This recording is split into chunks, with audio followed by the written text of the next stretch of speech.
Oakland, Nebraska.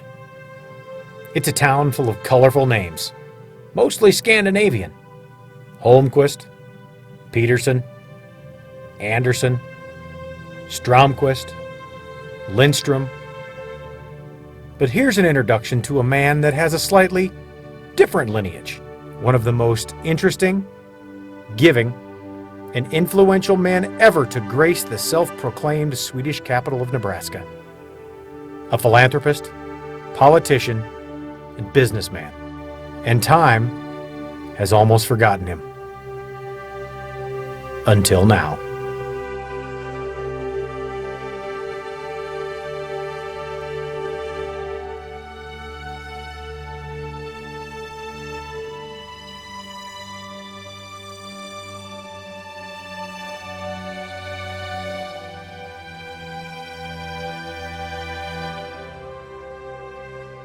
Asa Eddie Wells was born in 1844 in the small town of Burlington, Wisconsin. Asa was one of 3 children of David and Cornelia. They had been married about 4 years at the time of his birth. His older sister Lucy passed the year before at the age of 2. And younger brother Fred joined the family in 1846. The Wells family enjoyed a good life in Burlington, where his father David was appointed the U.S. Postmaster in December of 1845. Most postmasters were appointed by the president or a member of his cabinet. Soon after Franklin Pierce became the 14th president of the United States in 1853, Asa's father lost his position. According to some reports, because of his radical anti-slavery political beliefs. Not only did Asa's father lose his job, but in the spring of 1854, his mother Cornelia was diagnosed with tuberculosis, a highly contagious bacterial lung infection that was usually fatal. In the 1800s, tuberculosis was responsible for an estimated 40% of all deaths in the country. One treatment that was showing some promise was thin air and exercise. Because of the success of the treatment, David Wells traveled overland to the Sierra Nevada mountains in Northern California. Cornelia, along with her 2 young children, traveled east to New York City, where they boarded a steamship to Central America. They then traveled by mule to the Panamanian West Coast and then boarded another steamship to San Francisco, finally settling in their new home, Jackson, California. The move turned out to be a nightmare. Less than 2 years after moving, their mother Cornelia succumbed to her illness at the age of 34 in August of 1856. Cornelia's headstone reads, "She always made home happy." And sadly, less than 2 months later, D.L. Wells, a late Republican candidate for Amador Sheriff, died from injuries when his buggy he was riding in turned over. Volcano Ledger, November 1st, 1856. Their father David died suddenly, leaving Asa and Fred orphaned. With Asa only being 12 and Fred 10, they were put on a steamship in San Francisco to New York City. They were to stay with their paternal grandparents, Elijah and Elizabeth Wells. It was a dangerous voyage that lasted 5 to 7 months that went around Cape Horn at the southern tip of South America. The journey was close to 14,000 miles in length, and not everyone was successful in rounding the Horn during this period of time, and these waters had become known as a dangerous graveyard of sailors. More than 10,000 seamen were lost and over 800 ships wrecked.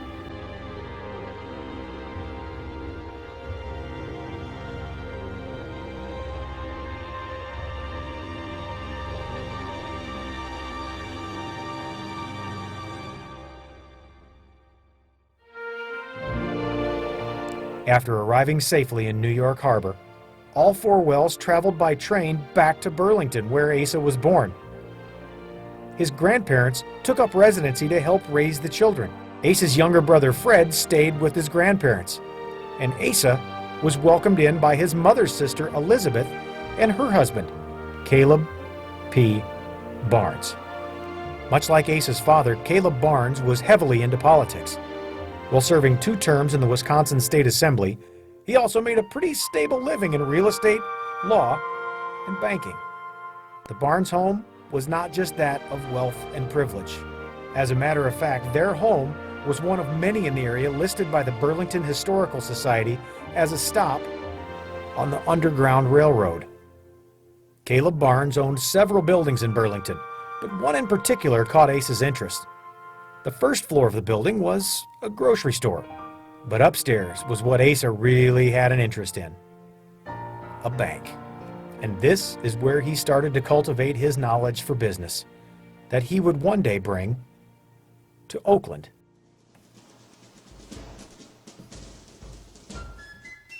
In the late 1850s, this country saw a divide over the issue of legalized slavery. The boys heard family tales of how their great-grandfather Agar Wells fought in the Revolutionary War. So on August 28, 1861, at the age of 17, Asa enlisted in the Union Army with the Wisconsin 1st Infantry Regiment, and his 15-year-old brother Fred was assigned to the Wisconsin 22nd Infantry. They saw extensive action in over 40 battles in Kentucky, Alabama, Tennessee, Missouri, Georgia, the Carolinas, Virginia, and Washington, D.C. On July 22, 1864, the Wisconsin 1st and 22nd met up for the first time in the war to fight the Confederates. And this meeting would be known as the Siege of Atlanta. For 36 days, the Union Army dropped over 32,000 cannon shells within a 2-mile radius of downtown Atlanta. On August 25th, the Confederates lost their position and control of the city. The city had been bombarded for several days, and the fire today was more rapid than before. Siege guns had arrived yesterday and been brought into position immediately. We could hear plainly, particularly at night, when the shells struck a house and exploded inside. The inhabitants of the city fled to the most distant parts of the city, or sought refuge in cellars, or dug caves in the ground, where they remained during the bombardment and only left their hiding places when compelled to by hunger or thirst. The Diary of Union Soldier William Grunnert, August 8, 1864.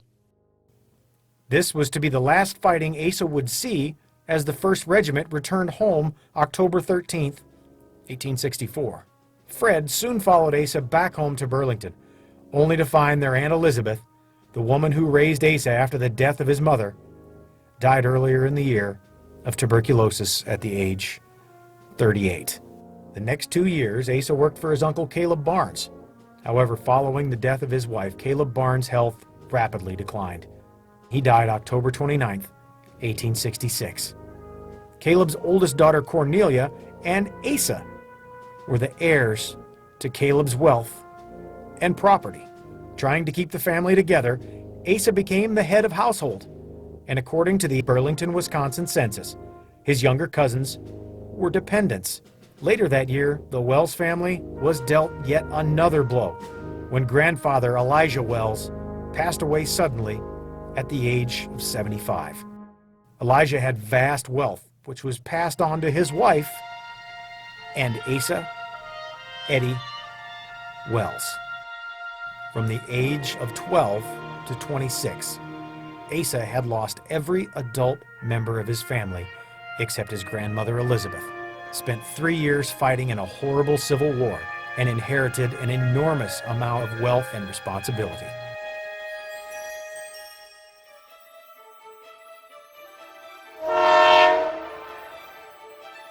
August 7, 1880, Wells and his cousin Frederick Barnes sold their money loaning business in Burlington and boarded a train bound for Oakland, Nebraska. Because of the high-profile life these two young men led, the local newspaper wrote about their departure. Quite an exodus took place from Burlington last week. The train left at about 10 a.m. on Friday a week ago. Mr. Wells and Barnes go to Oakland, Burke County, Nebraska, where with Mr. Frederick Barnes already there will be starting a banking house under the firm name A.E. Wells & Company. The people of that section will not regret the ascension of 3 of the best businessmen that Burlington has ever produced. The people of Oakland and the vicinity may well feel proud of their new banking firm and congratulate themselves on having received another sound institution with a capital stock of $150,000 to begin with. The Burlington Standard, August 14, 1880. By the way, $150,000 in 1880 is the equivalent to $3.4 million today.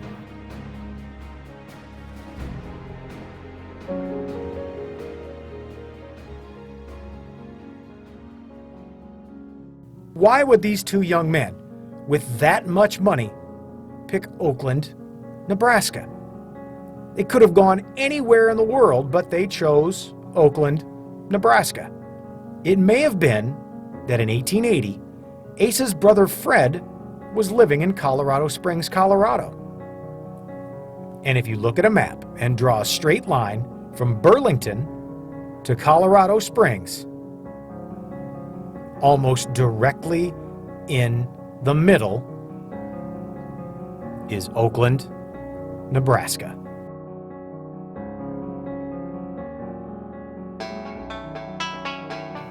Wells & Company Bank made a splash in Burke County right away. They cut the standard interest rate for a loan from 24% to 15%. It ended up being a pretty popular decision. Oakland's newspapers, the Republican and Independent, reported new land transactions, livestock purchases, and business loans on a weekly basis. The new money was making a big impact in town. Asa jumped into the business world and politics with both feet. A board of trustees was needed when Oakland filed for incorporation as a city in 1881. A. E. Wells was listed as the head of the board. At 39 years old, Asa's business dealings were taking Northeast Nebraska by storm. But the sting of losing a loved one came rushing back in August of 1883. While visiting family in Burlington, cousin and bank manager Frederick Barnes contracted typhoid fever and died. He was 22. Asa made sure that his cousin's name was remembered for many years to come. You see, it was built by Wells, but was remembered for his second family name, Barnes.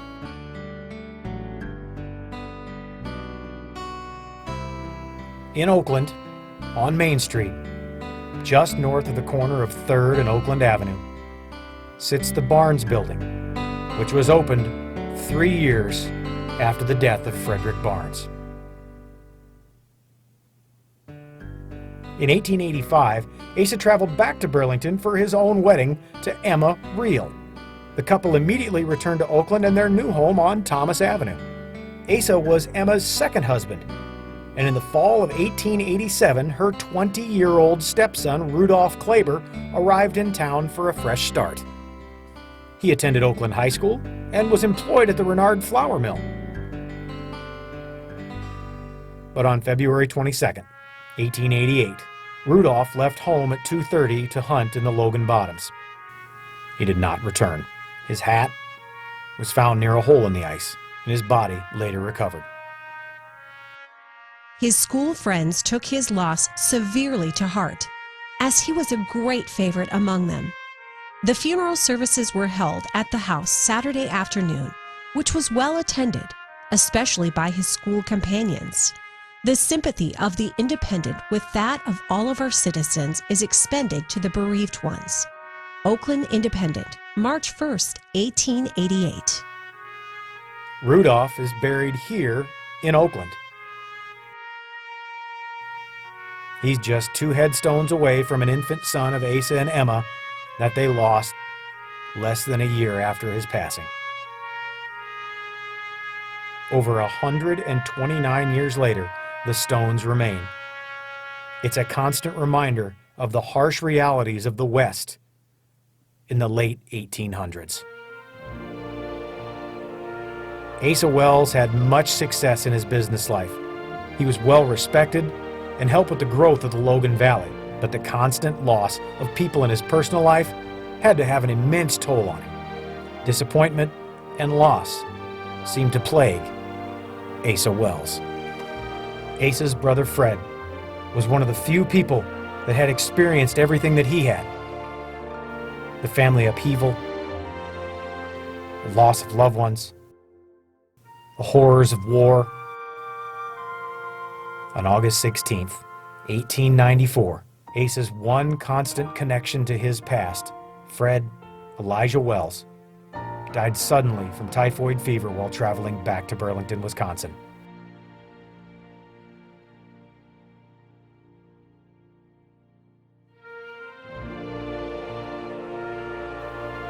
Exactly 1 year after the passing of his brother, Asa made his first mention of a special project to be located just west of Oakland on Logan Creek. Nearly all of our people know that Mr. A.E. Wells is fixing up a park on his land, near the creek on the west side of town. But they do not know the beauty and magnitude of the park, or the pains and expense taken to give Oakland a handsome park. Oakland Republican, August 22nd, 1895. While there is no written proof, no direct proclamation, the timing of this creation, the amazing amount of time and personal money spent to bring this gem of Northeast Nebraska to fruition, points to it being a monument to his brother. A monument to Fred Wells. The new project was described as 20 to 30 acres, surrounded on 3 sides by the Logan Creek.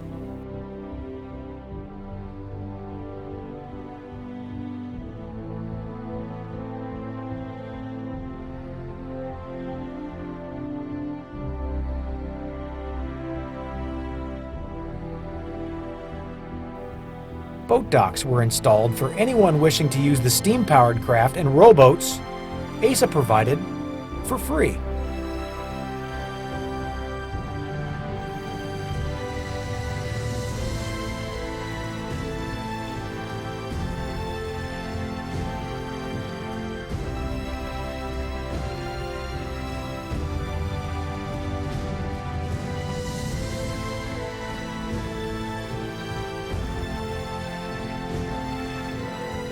A large driveway encircled the inside of the horseshoe-shaped park for traffic and pedestrians.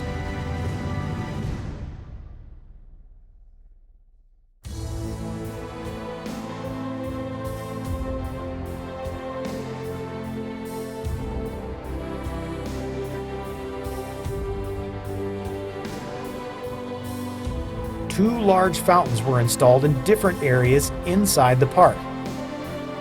The first was a cherub-shaped figure rising 10 to 12 feet above a rock-lined pond.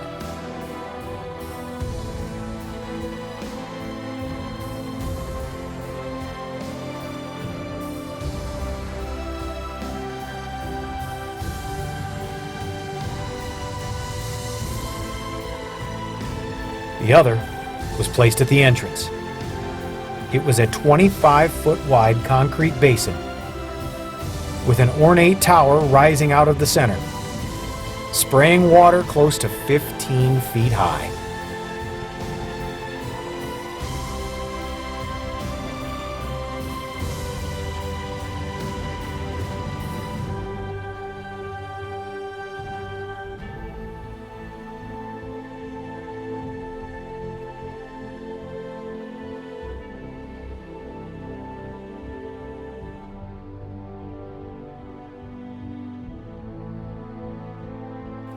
It seemed that money was no object. A train that was filled to the rafters with decorative trees, bushes, and exotic flowers and plants arrived from Omaha. The bill was reported to be $3,500, which is the equivalent of $96,000 today.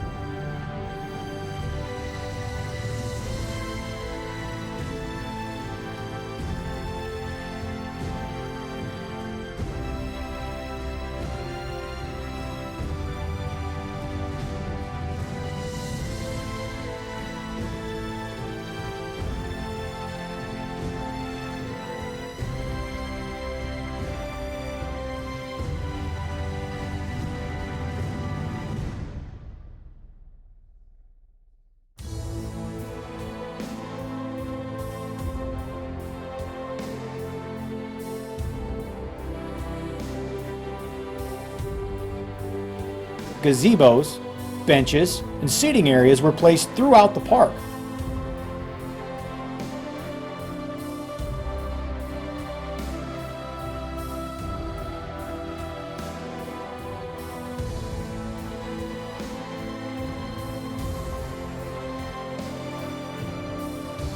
a Wells Park bench survives to this day, one of an estimated 80 that decorated the grounds. Its construction is simple but very sturdy. The same metal was used to make roof braces in covered wagons.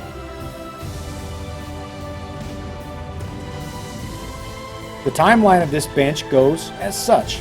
A.E. Wells sold it to Harry Johnson, where it was used on his property 4 miles west of Oakland, until it was given to Mr. and Mrs. Ed C. Anderson, who then gave it to their son Dwayne and his wife Catherine. And today this bench is still in use and on full display in their backyard.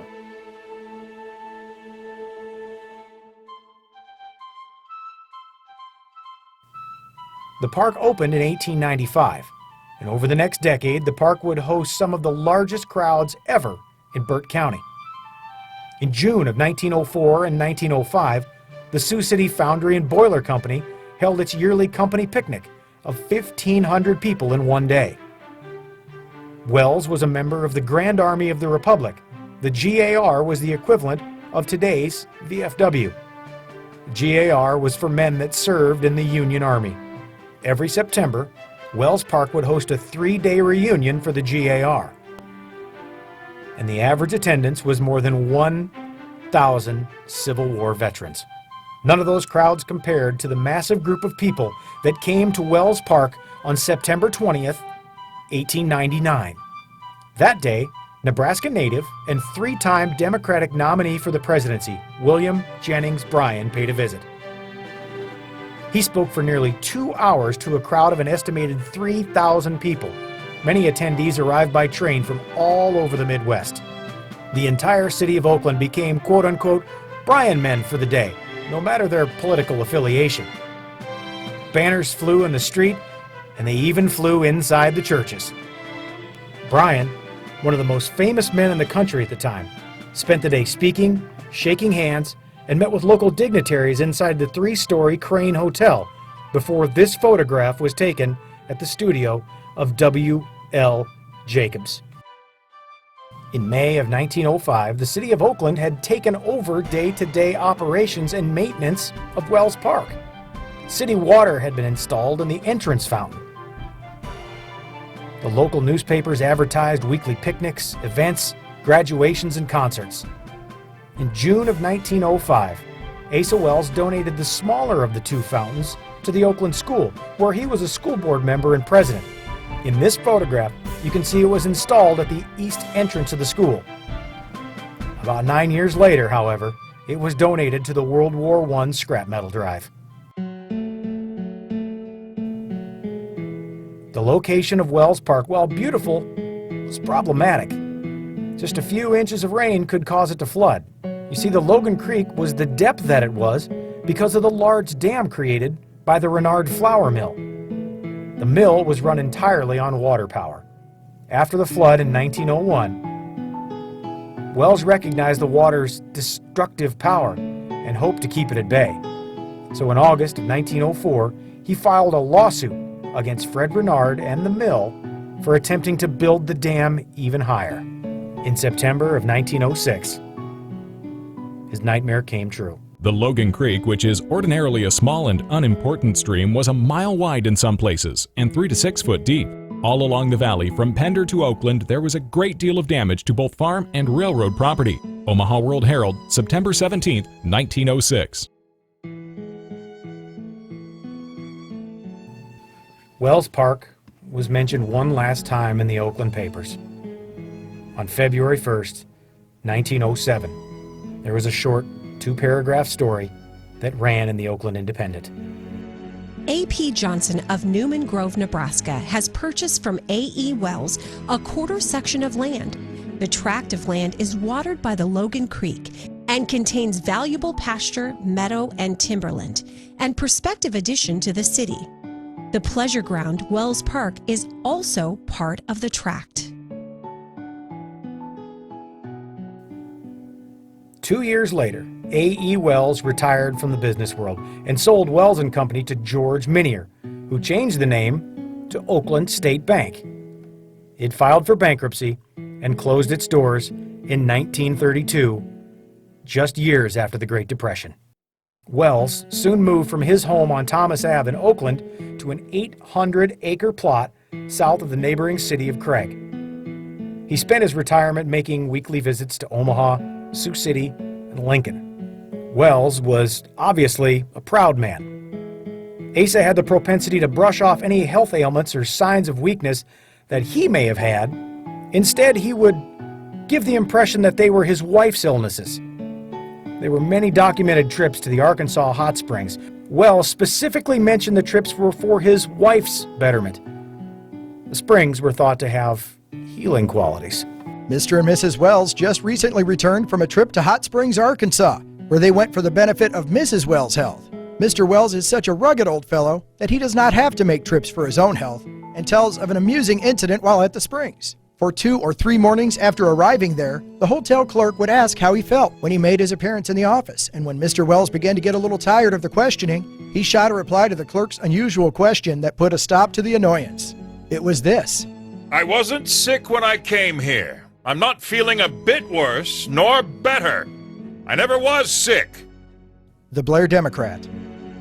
In the first week of August, the Oakland Republican ran a story reporting that Asa and Emma Wells were making plans to open another park. It would be on his land 3 miles south of Craig along the Bell Creek. That park, well described in such grand fashion, never came to be. Because on August 25th, 1910, Wells admitted publicly that he had been without sight in his right eye for the last 2 years. He had been hiding it because he was afraid it would affect his business. It became known that Asa was consulting an oncology specialist in Milwaukee. Over the next few years, Asa's name would come up in small-town papers, but only mentioning people that came to visit and about his travels to the city. The days of huge land deals and political dominance in the area by Wells was long gone. The summer of 1919 saw death claim its final male Wells.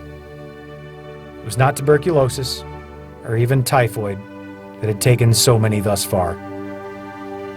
June 22nd, Asa Eddie Wells succumbed to cancer. The last years of his life, he had become an invalid and gradually had to give up all the things that meant the most to him, the managing of his personal affairs, letter writing, and his books. So the end came as a happy release after many years of suffering. He passed peacefully away, and at his own request, he will be laid to rest beside his brother. He is survived by his wife Emma and 3 daughters, Mary, Florence, and Edith. Oakland Independent, June 27, 1919. Every one of us wants to think that when we leave this earth, we have left it better than we found it. Our ultimate goal should be to leave a little bit of ourselves everywhere that we go. Create a story that can be passed on from generation to generation. Maybe a building with our name on it and a long list of accomplishments. This story proves that we can. This is the evidence and the history of the life of one man. He was born in a different state and lived a life so interesting and exciting that some may have had a hard time believing it. Asa's love for his brother brought, for just a short time, one of the most magnificent parks in the history of the state of Nebraska.